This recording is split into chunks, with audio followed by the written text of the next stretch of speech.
when I was a little boy, the thing I was most attracted to was the extreme.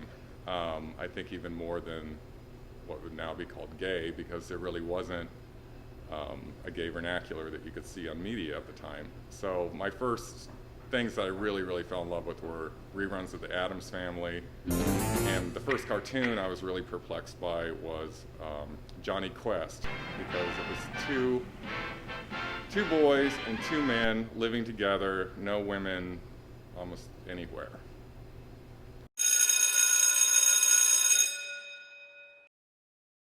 There's so many great gay movies out there, and there's so many great films that have a gay aesthetic or an extreme aesthetic or a camp aesthetic that I love.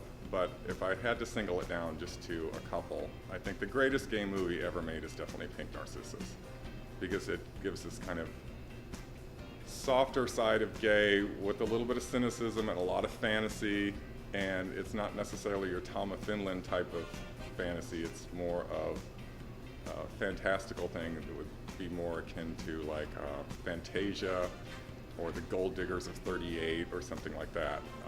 And I truly believe that is the finest gay movie ever made. My other favorite film, well, my favorite film of all time is definitely Faster Pussycat Kill Kill. And I think one of the kind of bonus things to it is that it also portrays probably the sexiest two gay women ever put on film together, Teresa Tana and Haji, who I both got to be friends with in the 90s, and they lived up to their characters. They were exactly like that in real life.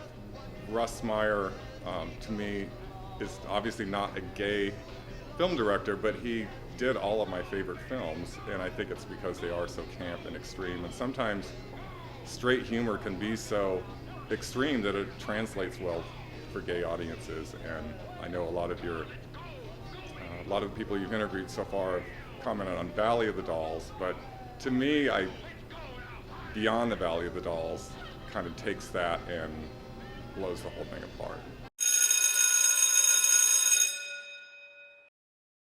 Obviously, there's a million musical people to choose from, but I thought that I would choose some things for your younger viewers to kind of go and research.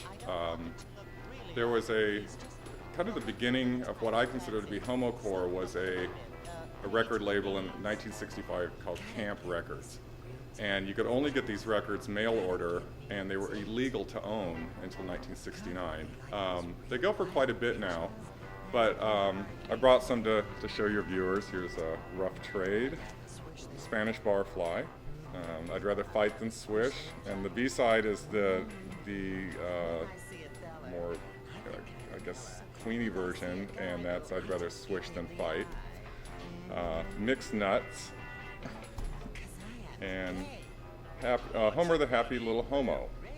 If any of your viewers want to know more about these records, there's a great website called Queer Music Heritage, so I'd really recommend that for anyone who is interested in homocorp or the roots of gay music, or just wants to have, they're hilarious records.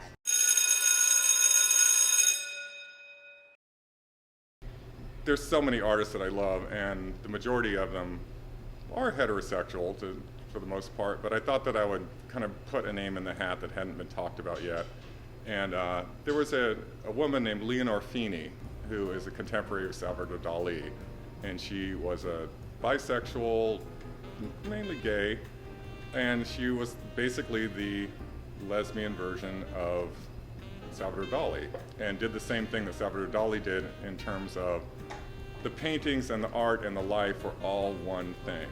She dressed completely outrageously, had dozens of cats, and lived in Soho in the 80s.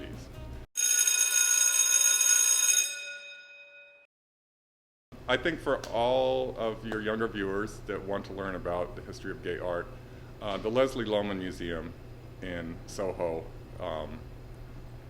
has really accelerated in terms of their shows and the content of their collection, and almost every show they do, I think for a young person would really be peeling back the onion and showing them not only how repressed people were, but also how brave people were in terms of making this work.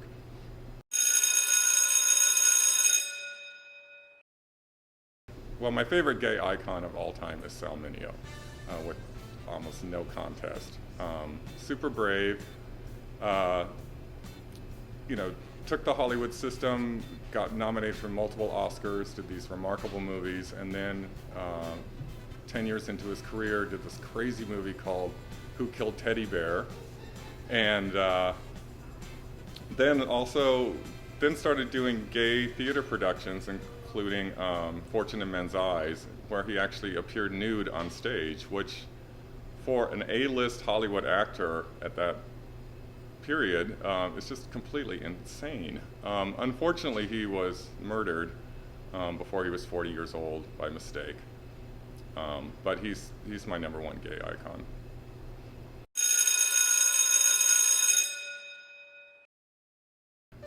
I mean, one of the people I think has the best sense of nightclub and cultural and subculture history is definitely Chi Valenti. So tag, you're it. I mean, I think because of the fact that we grew up in a pre-Obama acceptance zone, that gay people had to be more interested in history, because in a weird way it does kind of justify your life and also gives you comfort and also kind of shows you where you are at the timeline and kind of reiterates that things are getting better.